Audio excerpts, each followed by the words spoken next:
এই মুহূর্তে আমি রয়েছি দার্জিলিং পাহাড়ের লোয়ার লামাহাটার একটি ছোট গ্রাম রানাগাঁওতে। চারদিকে বিরাট বড় বড় গাছ, সামনে কাঞ্চনজঙ্ঘা, যদিও আজকে সেটা দেখা যাচ্ছে না, মেঘলা হয়ে রয়েছে। আর একটা ঝর্ণা, তার আওয়াজ জানি না পাচ্ছেন কি না আপনারা, আমি সেটা পাচ্ছি। এই রকম একটা পরিবেশে মনে হতে পারে হঠাৎ ধান ভানতে শিবের গীত কেন গাইছি। সঙ্গে রবীন্দ্রনাথে আসলে আজকে যে বই থেকে পড়ে শোনাবো, সেই বইটির নাম হচ্ছে মংপুতে রবীন্দ্রনাথ। রবীন্দ্রনাথ তার শেষ জীবনে 4 বার এই পাহাড়ের, এখান থেকে 1 ঘন্টা মতো দূরত্ব হবে মংপু, একটা ছোট গ্রাম, সেই সময় তো আরও একেবারে গণ্ড গ্রাম ছিল বলা যায়। সেইখানে তিনি এসেছিলেন 4 বার এবং প্রতিবারই 1 মাস 2 মাস করে থেকে গেছেন। সেই সময়ের কথা, যার আমন্ত্রণে রবীন্দ্রনাথ আসতেন, রবীন্দ্রনাথের অত্যন্ত স্নেহধন্যা মৈত্রেয়ী দেবী, তিনি লিখে গেছেন তার মংপুতে রবীন্দ্রনাথ বইতে। বইটি, এই বই, যদিও এই বইটার প্রচ্ছদটা দেখা যাচ্ছে না, বইটা মলাট দেওয়া, আসলে বইটার অবস্থা খুবই খারাপ। এটা 1987 সালের বই, আমার প্রথম রবীন্দ্রনাথ সম্পর্কে লেখা বই। সেই বই থেকে আজকে পড়ে শোনাব।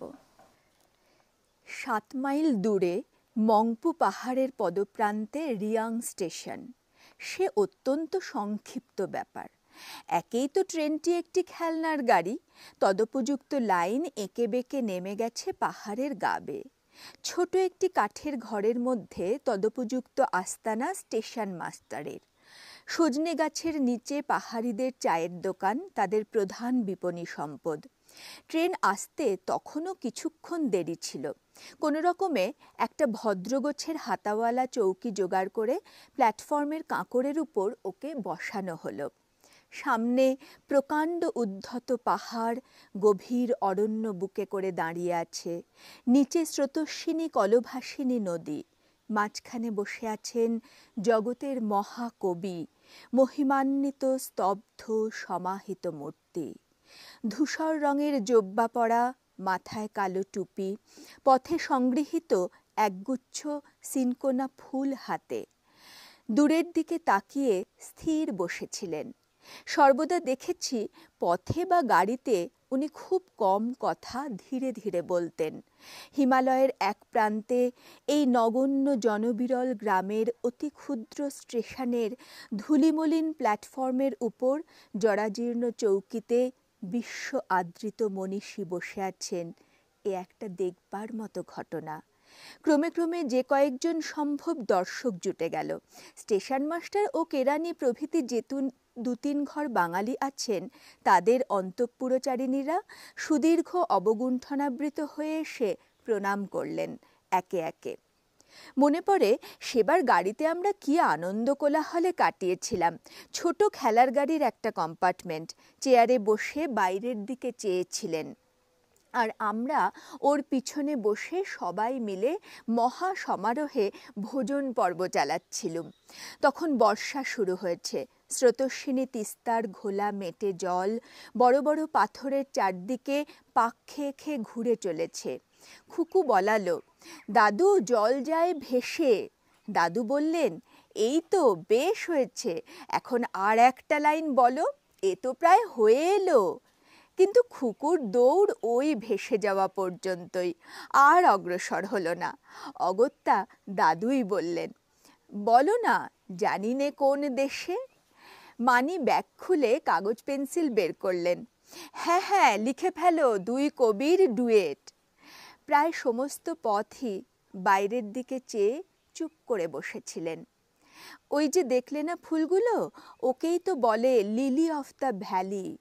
না, এই পথটা দর্শনীয় বটে। শিলিগুড়ি পৌঁছতে না পৌঁছতে খবর রাষ্ট্র হয়ে গেল এবং 8 ঘন্টার মধ্যে প্ল্যাটফর্মে আর জায়গা রইল না।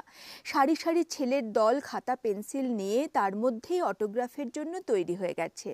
স্কুলের মেয়ের দল, নানা শ্রেণীর শিশু, যুবা, বৃদ্ধ, এমনকি অর্ধাবগুণ্ঠনবতীরাও ঠেলাঠেলি ভিড় করে দাঁড়িয়েছেন। কোনো মতে ওকে গাড়িতে তোলা গেল, ছোট একটা ফার্স্ট ক্লাস কুপে। আমাদের কামরা তার পাশেই। কয়েকজন বিজ্ঞগোছের স্থূলকায় ভদ্রলোক অনাবশ্যক ব্যস্ত হয়ে পড়লেন সাহায্য করার জন্য। শ্রীযুক্ত চন্দ বিনম্রভাবে কোনো মতে তাদের সে সৎ চেষ্টা থেকে বিরত করবার চেষ্টা করতে লাগলেন। আলো নিবিয়ে দরজা বন্ধ করতে হলো। ওকে খেতে দিতে হবে তো। কিন্তু ওর এটা ভালো লাগছিল না। অত্যন্ত সংক্ষেপে খাওয়া সেরে নিয়ে বললেন, দরজা খুলে আলো জ্বেলে দাও। দলে দলে লোক ঘরে ঢুকে প্রণাম করে নেমে যেতে লাগলো। দু একটি ছেলে সই করিয়ে নিলে তাদের খাতায়। নানা শ্রেণীর ছেলে মেয়ে বয়স্ক শিশু সবাই এলো।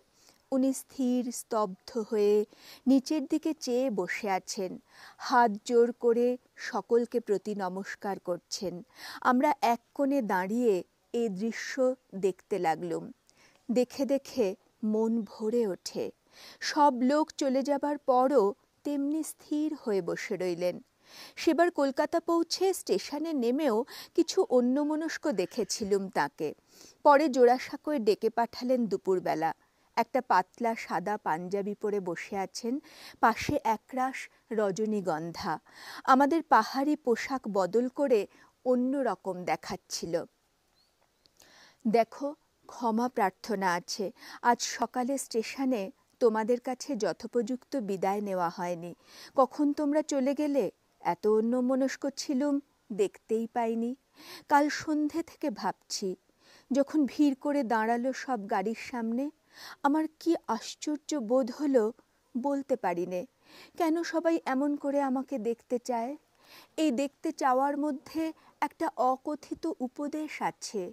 সে বলে, আমরা তোমাকে যে সম্মান দিচ্ছি, তোমার জন্যে যে ভক্তির উপহার এনেছি, তুমি তার যোগ্য হও।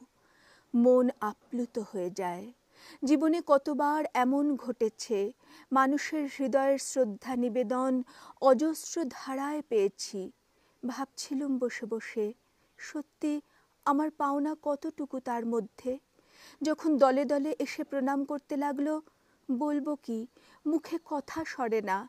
এ তো প্রণাম নয়, এ আশীর্বাদ। এ বলে, তুমি এই প্রণামের যোগ্য হও, যোগ্য হও। তাই তো বললুম তোমাদের, দরজা খুলে দাও। যদি আমার ভিতরে এমন কিছু থাকে যা তারা দেখতে চায়, তবে দরজা বন্ধ করবার অধিকার তো আমার নেই।